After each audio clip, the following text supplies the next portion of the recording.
Dikisahkan pada zaman Nabi Sulaiman, hiduplah seorang lelaki sederhana dan pohon besar di samping rumahnya. Di atas pohon itu menjadi tempat sarang burung merpati yang sedang bertelur.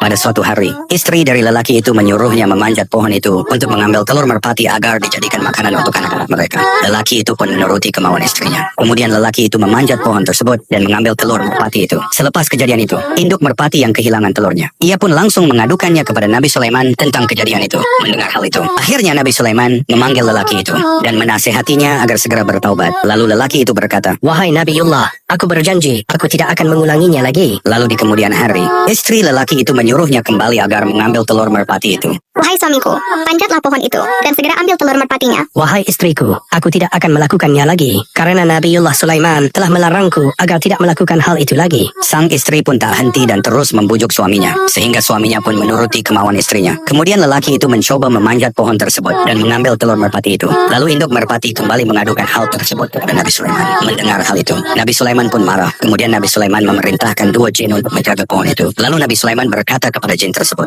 "Jika lelaki itu terus mengulangi perbuatannya, jatuhkanlah ia dari pohon." Setelah mendapat perintah dari Nabi Sulaiman, kedua jin tersebut bergegas pergi dan melaksanakan tugasnya. Setelah beberapa waktu, induk merpati itu bertelur lagi. Kemudian lelaki itu segera memanjat pohon. Belum sampai di atas, tiba-tiba datanglah seorang pengemis mengetuk pintu rumahnya. Lelaki itu pun segera turun dari pohon. Lalu ia mengambil sepotong roti dan memberikannya kepada pengemis itu. Setelah itu, ia kembali memanjat pohon untuk mengambil telur merpati. Saat kedua jin itu telah bersiap untuk menangkapnya dan akan menjatuhkan lelaki itu dari pohon. Namun tiba-tiba Allah mengutus 2 malaikat. Lalu para malaikat pun menangkap kedua jin itu dan melemparkannya ke arah timur dan ke arah barat. Lalu lelaki itu pun selamat. Kemudian induk merpati kembali mengadukan kejadian itu kepada Nabi Sulaiman. Dengan marah, Nabi Sulaiman pun memanggil kedua jin itu. Lalu jin itu berkata, "Wahai Nabiullah, sebelum lelaki itu menaiki pohon, ia telah bersedekah memberi sepotong roti untuk pengemis. Namun ketika kami akan menjatuhkannya, tiba-tiba Allah mengutus 2 malaikat. Dan para malaikat itu melemparkan kami." Mengetahui hal tersebut adalah kehendak Allah Subhanahu wa Ta'ala. Nabi Sulaiman pun tak bisa berbuat apa-apa dan pasrah menerima kehendak Allah.